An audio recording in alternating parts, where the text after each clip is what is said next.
മുറപ്പെണ്ണിന്റെ കല്യാണമാണ്. അറിയാമോ? അഞ്ജന.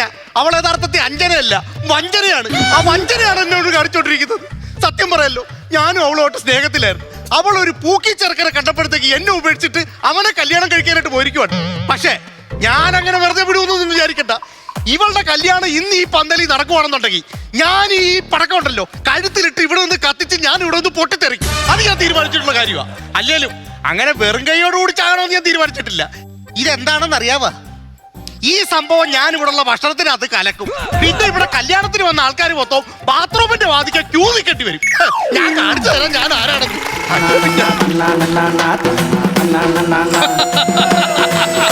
നമസ്കാരം നമസ്കാരം. ഇത് ആരൊക്കെയാ? ഇടത്തുനിന്ന് രാജമ്മയും വിജയമ്മയും ഒക്കെ എത്തിയല്ലോ. അല്ല ഞാനേ നിങ്ങളെ വീട്ടിൽ മാത്രമല്ലേ ഞാൻ കല്യാണം പറഞ്ഞോളൂ. പഞ്ചായത്ത് മൊത്തത്തോടെ വന്നാ ഇത് അറിഞ്ഞിരുന്നെങ്കിൽ എന്റെ മോളെ കല്യാണം ഞാൻ ഇടത്തോ പഞ്ചായത്ത് വെച്ച് നടത്തേനെ. അത് നിങ്ങൾ ഉറപ്പായിട്ട് നടത്തും. അത്രയ്ക്ക് ഇരപ്പയാണ് നിങ്ങൾ. പറഞ്ഞ പിന്നല്ലാതെ എടാ ഇതെന്തോന്നാ കാണിച്ചു വെച്ചേക്കുന്ന? എടാ പെണ്ണ് താലി കെട്ടുമ്പോ പൊട്ടിക്കാനുള്ള പടപ്പെടുത്തുന്ന കഴുത്തി വെച്ചിരിക്കുന്ന. ഇത് താലി കെട്ടുമ്പോ പൊട്ടിക്കാൻ വേണ്ടിട്ട് തന്നെയാണ് ഞാൻ എന്റെ കഴുത്തി ഇട്ടോണ്ടിരിക്കുന്നത്. താലി കെട്ടുന്നു, ഞാൻ ഇവിടെ നിന്ന് പൊട്ടിത്തെറിക്കുന്നു. ചെയ്യും ഞാൻ. ശരിയാ, ഞാൻ ഒരു പാഴ്മരം തിരക്കൊണ്ട് നടക്കുവായിരുന്നു ഇത് പൊട്ടിക്കാൻ വേണ്ടിട്ട്. ഇപ്പൊ ഒരു പാഴ്മരം തരി കിട്ടി. അത് ശരി. അപ്പൊ ഞാൻ പാഴ്മരമായില്ലേ? ഞാൻ പാഴ്മരം, നിങ്ങളൊരു അച്ഛനാണ്. ഇടത്തുനിന്ന് ആൾക്കാർ വന്ന് ഇരിക്കുന്നു. എന്റെ മോള ഞാൻ സ്കൂളിൽ കൊണ്ട് ചേർത്തപ്പ അവിടെ സർട്ടിഫിക്കറ്റിൽ എന്റെ പേര് എഴുതി ഒപ്പിട്ട് വെച്ചിരിക്കുകയാണ് ഞാൻ. അത് മാത്രമല്ല കല്യാണ ലെറ്റർ എന്റെ പേരുണ്ട്, ഒപ്പുണ്ട്. ആവശ്യമില്ല പറഞ്ഞുണ്ടാക്കരുത് പറഞ്ഞിട്ടുണ്ട്. അതല്ല ഞാൻ പറഞ്ഞത്. നിങ്ങൾക്ക് നിങ്ങളുടെ മോളോട് സ്നേഹം ഉണ്ടായിരുന്നെങ്കിൽ എന്നെ കൊണ്ട് കെട്ടിച്ചേന്. എടാ എനിക്ക് എന്റെ മോളോട് സ്നേഹം കൂടുതലുകൊണ്ടാണ് നിന്നെ കൊണ്ട് കെട്ടിക്കാത്തത്. കെട്ടിക്കാത്തത് എനിക്ക് എന്തോ കുറവുള്ളത്. നിനക്ക് രാവിലെ ഒരു വൈകുന്നേരം കുടിച്ചും പെടുത്ത് നടക്കുന്നത് നിന്റെ പെണ്ണിന് എങ്ങനെയാണ് കടിച്ചു തരുന്നത്? ഞാൻ കുടിച്ചും പെടുത്തും നടക്കുന്നത്. ചുമ്മാ ആവശ്യമില്ലാത്ത വർത്താനം പറയുന്നത്. ഇവിടെ വാറ്റാൻ സ്ഥലമില്ലാത്തതുകൊണ്ട് എന്റെ ഉച്ചിയിൽ കാലം വെച്ച് വാറ്റി പൈപ്പ് വെച്ച് കുടിച്ചോണ്ട് നടന്നവനാണ് ഞാൻ. കണ്ടുപിടിച്ചവൻ പറയണ ഇത് മാജിക് എന്ന്. അപ്പൊ ഞാനൊന്ന് ചോദിച്ചോട്ടെ, മാമൻ അത്രയ്ക്ക് നല്ല ആളാണെന്നാണ് പറഞ്ഞോണ്ടിരിക്കുന്നത്. എനിക്കത് കുഴപ്പം. കൊറോണ സമയം വൈറ്റമാണെന്ന് പറഞ്ഞിട്ട് വിനാഗിരി എടുത്ത് കുടിച്ച് ആശുപത്രിയിൽ വയറ് കഴുകി കിടന്നപ്പ ഞാനേ ഉള്ളായിരുന്നു വന്ന് കൂട്ടിരിക്കാനായിട്ട്. ഓർക്കണം. നിങ്ങൾ എന്ത് പറഞ്ഞാലും ശരി, ഇത് പടക്കം പൊട്ടിച്ച് ഞാൻ ഇവിടെ ആത്മഹത്യ ചെയ്യും. പടക്കം പൊട്ടിച്ച് ആത്മഹത്യ? നീ എന്ത് വേണം ചെയ്. എന്റെ മോളെ കല്യാണമായിട്ട് എനിക്ക് 2 പെഗ് പോലും അടിക്കാൻ പറ്റാതെ ഞാൻ ഇവിടെ കിടന്ന് ഭ്രാന്തെടുക്കുന്നു. സന്തോഷം വേണ്ടേ സന്തോഷം. പെഗ്ഗാ? അത് ഏത് സാധനം? അത് മിലിറ്ററി. ചുമ്മാ മിലിറ്ററി ഒന്നും അല്ല. ഓടാ കേശവ പട്ടാളത്തിന് മേടിച്ചെന്ന് തോന്നുന്നു. എന്നാ പിന്നെ പൊട്ടിത്തെറിച്ച് ചാകാം. ഒരെണ്ണ എനിക്ക് കൂടെ ഒഴിച്ചു. കുഴപ്പമില്ല. കാരണവന്മാർക്ക് കൊടുക്കണ്ടേടാ. കാരണവന്മാർ ഇന്നേ വരെ എനിക്ക് ഒരു പെഗ് മേടിച്ചു തന്നിട്ടില്ല. ഇല്ല, ഞാനെന്തിനാണ് ഇത് കാരണവന്മാർക്ക് കൊടുക്കുന്നത്? എനിക്ക് ആകെ പെഗ് തന്നിട്ടുള്ളത് മാമനാണ്. മാമൻ ചത്ത് കഴിയാൻ നേരത്ത് വേണമെന്നുണ്ടെങ്കിൽ ഒരു തുള്ളി ഞാനിട്ട് തരാം, പേടിക്കട്ടെ. ഒരു മര്യാദ എന്ന് പറഞ്ഞ സാധനം വേണം. ഒരു മര്യാദ എന്ന് പറയുന്ന സാധനം. ഒരു മര്യാദ വേണ്ടേ? ആഡിറ്റോറിയത്തിൽ ഒരു പ്രാവശ്യം ഒന്നാമത്തെ പന്തി കയറിയിരുന്ന് കഴിച്ചു, 2ാമത്തെ പന്തി കയറിയിരുന്ന് കഴിച്ചു, 3ാമത്തെ പന്തിയിലിരുന്ന് കഴിച്ചേച്ച് പാഴ്സലും പൊഞ്ഞെടുത്തിട്ട് പപ്പടം പൊടിച്ച് പോക്കറ്റിട്ടാൽ ചോദിക്കട്ടെ? അയ്യോ മാഷേ, ഉത്തരവാദിത്തപ്പെട്ട ഒരാളില്ല ഈ ആട്ടോറിയത്തിൽ കല്യാണം. ആഹാരത്തിന്റെ കാര്യം ഒരു മര്യാദ വേണം. ഒരു മനുഷ്യൻ കഴിക്കുന്നതിന് ഒരു മര്യാദ വേണം. നമുക്ക് കാര്യങ്ങളെല്ലാം പറഞ്ഞു. ഒരു കല്യാണത്തിന് അതിൻ്റെതായ ബുദ്ധിമുട്ടുണ്ടോ മനസ്സിലാക്കണോ? വിഷയം ഉണ്ടാക്കണ്ട.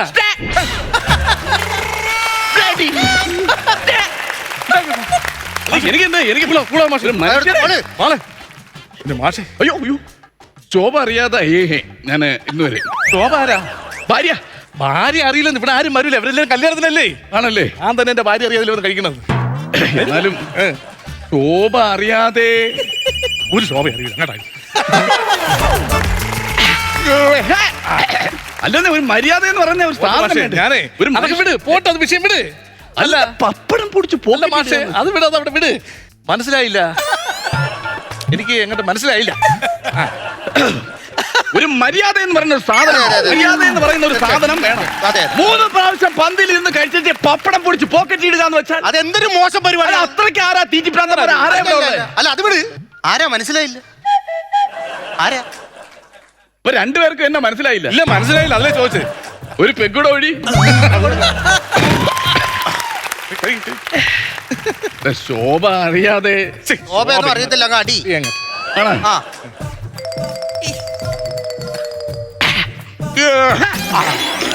അപ്പൊ ഇനി പറ ആരാന്ന്? ഇനി ആരായിരുന്നു?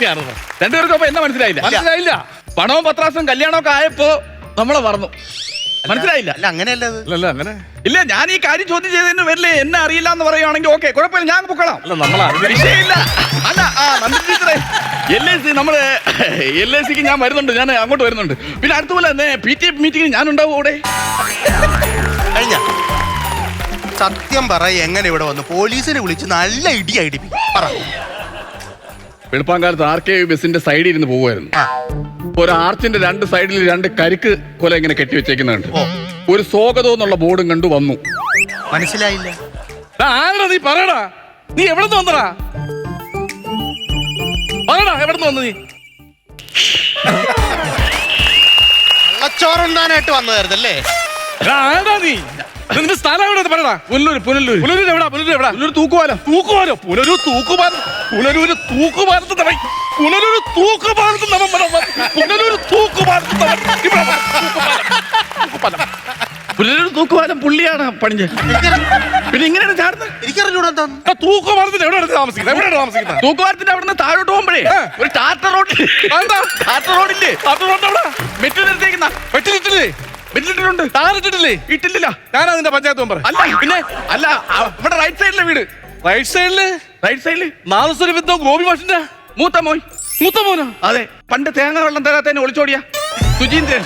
ആ, എന്റെ ഗോപി മാഷിന്റെ മോനാണ് നീ. അച്ഛനറിയോ? പിന്നെ നാദസ്വര വിദ്വാൻ ഗോപി മാഷ് എന്റെ മാഷിന്റെ മോനാണ് നീ. അബദ്ധം പറ്റിയതാ. അല്ല, അബദ്ധം പറ്റിയല്ല. അമ്മ 15 പവ അങ്ങോട്ടിട്ട് കെട്ടിയതല്ലേ, അബദ്ധം പറ്റിയതല്ല. അയ്യോ അതല്ല, പിന്നെ എനിക്ക് അബദ്ധം പറ്റിയതായിരുന്നു. ഞാനേ ആ ഭാഗത്ത് എല്ലാ വീട്ടിലും കല്യാണം പറഞ്ഞു. നിങ്ങളെ വീട്ടിൽ മാത്രം കയറിയില്ല. പക്ഷെ എന്നാലും സന്തോഷമുണ്ട്. വിളിച്ചില്ലെങ്കിലും നീ വന്നല്ല. അല്ല, വിളിച്ച കല്യാണത്തിന് ഞാൻ വരൂല. വിളിക്കാതെ വന്ന് തിന്നുന്ന രുചി ആ വിളിച്ച കിട്ടൂല. അത് പറ്റി, അത് കിട്ടൂല. അത് കിട്ടൂല. അത് വേറൊരു ടെൻഡൻസിയാണ് ആ സാധനം. അങ്ങനെ ഇങ്ങനെ ഒരു പമ്മി ഒരു കഴിപ്പാണ്. അത് കിട്ടൂല, അത് കിട്ടൂല.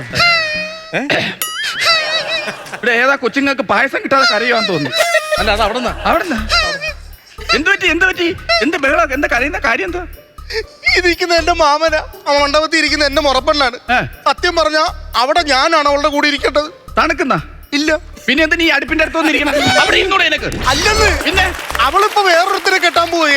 ഞാൻ മുറച്ചെറുക്കനാണെന്ന് പറഞ്ഞിട്ട് അവൾക്ക് വിശ്വാസമാവുന്നില്ല. മുറ പറഞ്ഞു കൊടുക്കണം നീ. മുറ പറഞ്ഞിട്ട് അവൾക്ക് മനസ്സിലാവുന്നില്ല. മുറച്ചെറുക്കനാണെങ്കിൽ ബന്ധം പറഞ്ഞു കാരണം അതാണ് ചെയ്യേണ്ടത്. അല്ല, അത് സംഭവം ബന്ധം അറിഞ്ഞൂടാ. ഞാൻ ഈ ഡ്രസ്സ് ഇട്ടുകൊണ്ട് ഇങ്ങോട്ട് വന്നല്ലോ. നീ എന്തിനാ ഈ ഡ്രസ് എടുത്തിട്ടാ? വേറെ ഡ്രസ് ഒന്നും കിട്ടും. അല്ല, സംഭവം എന്ന് വെച്ച് കഴിഞ്ഞാൽ ഈ പണ്ട് സിനിമയിലൊക്കെ കണ്ടിട്ടില്ല. അതായത് പെട്ടെന്ന് കല്യാണ ചെറുക്കം വരത്തില്ല, അല്ലെങ്കിൽ എവിടെയെങ്കിലും ബ്ലോക്കി കിടക്കുന്നു, അതുകൊണ്ട് വരാൻ പറ്റാത്ത ഒരു അവസ്ഥ ഉണ്ടാവും. അങ്ങനെ ഒരു അവസ്ഥ വന്ന് ഏതെങ്കിലും പെണ്ണിന്റെ അച്ഛൻ ഇങ്ങനെ വിഷമിച്ച് നിൽക്കുന്നുണ്ട്. എന്റെ മോളിലെ കല്യാണം ഇരുന്ന് മുടങ്ങും, എനിക്ക് അറ്റാക്ക് വരുന്നു, അവളെ കല്യാണം കഴിക്കാൻ ഈ കൂട്ടത്തിൽ ആരും ഇല്ലേ എന്ന് പറഞ്ഞു കഴിയുമ്പോൾ ഒരു രക്ഷകന്റെ റോളിൽ ഞാൻ വന്നിട്ട് പറയും, ഞാൻ തയ്യാറാണ്, ഞാൻ കെട്ടിക്കോളാം. അങ്ങനെ ഒരു ചാൻസ് ഉണ്ടാകണോ? ജയൻ സാർ മരിച്ചത് അറിഞ്ഞായിരുന്നു? മലയാള സിനിമ നടൻ ജയൻ സാർ മരിച്ചറിഞ്ഞായിരുന്നു? മരിച്ചോ? പത്രത്തിലൊന്നും കണ്ടില്ലല്ലോ. ജപിച്ച് കെട്ടിക്കണം ചരടാണ്. പൊക്കോ അങ്ങോട്ട് പോ. നിങ്ങൾ മുറച്ചെറുക്കനാണെങ്കിൽ പെങ്കൊച്ചിനെ കെട്ടിച്ചു കൊടുത്തൂടെ? പറയത്തക്ക മുറയൊന്നുമില്ല, അകന്ന ബന്ധമാണെന്ന്. പുള്ളിക്ക് ഒരെണ്ണം ഒഴിച്ചു കൊടുക്ക്. ഇപ്പൊ എന്തായാലും പറഞ്ഞിട്ട് കാര്യമില്ല. ഗോപി മാഷിന്റെ മോൻ. അല്ല, ഞാന് വേണ്ട, ശോഭ അറിയാതെ. ശോഭ കുടിയങ്ങാട്ട് ആണല്ലേ എന്നെ. മടക്ക് അടി. എന്ത്? ജോൺസൺ മാഷിന്റെ ഇഞ്ചിക്കറി. ജോൺസൺ മാഷിന്റെ ഇഞ്ചിക്കറിയാ? ജോൺസൺ മാഷിന്റെ പാട്ടല്ലേ? അയ്യോ, ആ ജോൺസൺ മാഷല്ലേ? പിന്നെ ഇവിടെ പാചകത്തിന് വരുന്ന ജോൺസൺ. ഞാൻ മാഷ് എന്താണ് വിളിക്കുന്നത്. അടിപൊളിയായിട്ട് ഇഞ്ചിക്കറി ഉണ്ടാക്കി, നല്ല സൂപ്പർ ഇഞ്ചിക്കറി ഒന്ന് കഴിച്ചു നോക്കിയാൽ സൂപ്പറല്ലേ? ഇത് മാത്രമല്ല, സ്റ്റീവൻ ദേവസിന്റെ പച്ചടി ഉണ്ട്. സ്റ്റീവൻ ദേവസ്യ പച്ചടിയാ? ഫ്യൂഷൻ അല്ലേ സ്റ്റീവൻ ദേവസ്യ? അയ്യോ, ആ സ്റ്റീവൻ ദേവസ്യ അല്ലെന്ന്. നീ മാഷിന്റെ പാചകക്കാരന്റെ സഹായി ഉണ്ടല്ലേ, സ്റ്റീവനും ദേവസ്യയും കൂടെ അവരൊരു അച്ചാർ ഉണ്ടാക്കുന്നുണ്ട്. അതാണ് അത് കഴിക്കണം. അതെ, എനിക്കൊരു സംഭവം പറയാനുണ്ട്. നിങ്ങൾ എന്തെങ്കിലും സംസാരിക്കുന്ന ഒരു കാര്യം പറയാനുണ്ട്. ഞാൻ പൂവമ്പഴം പോലെ ഒരു ചെറുക്കല്ലേ. നിങ്ങൾ അവിടെ ഈ മറ്റേ ഈ ആരെങ്കിലും ഉണ്ടോ പാചകക്കാരെന്ന് വെച്ചാൽ നമ്മളവിടെ ഒരു കൃഷ്ണൻകുട്ടി, പുള്ളിയുടെ പാചകമാണ് പാചകം. പ്രഥമൻ എന്ന് പറഞ്ഞാൽ നമ്മളെ ഈ പ്രഥമം വായിലേക്ക് പുള്ളിയുടെ മുഖം. പേരെന്തായിരുന്നു? സുജീന്ദ്രൻ. സുജീന്ദ്രൻ ചേട്ടാ, ഞാൻ പൂവമ്പഴം പോലെ ഒരു ചെറുക്കനല്ലേ. ഞാൻ പറഞ്ഞു, അതായത് കറികളെന്ന് പറഞ്ഞു കഴിഞ്ഞാൽ നമ്മള് കള്ളസദ്യ കറികളില്ലേ, ഞാൻ പൂവമ്പഴം പോലെ ഒരു ചെറുക്കൻ. ഞാൻ കൊലക്കട നടത്തുമല്ലോ, നീ പൂവമ്പഴം കൊണ്ട് ഇങ്ങോട്ട് പറഞ്ഞു നീ എന്തിന് പൂവമ്പഴം എന്റെ അടുത്ത് പറയേണ്ട കാര്യം? ഒരു കാര്യം പറഞ്ഞോണ്ടിരിക്കുമല്ലേ? അത് കൊള്ളല്ലോ. എന്റെ ഒരു സങ്കടം ഞാൻ ഒന്ന് പറയാൻ നിന്നപ്പോഴത്തേക്ക് എന്റെ അടിക്ക് അങ്ങനെയല്ലേ. അങ്ങനെയാണെന്നുണ്ടെങ്കിൽ നിങ്ങൾ ഇതിനകത്ത് നീ ഒരു പെക്കടിക്കുന്ന എനിക്കൊന്ന് കാണണം. കാര്യം പറഞ്ഞു വരുമ്പോ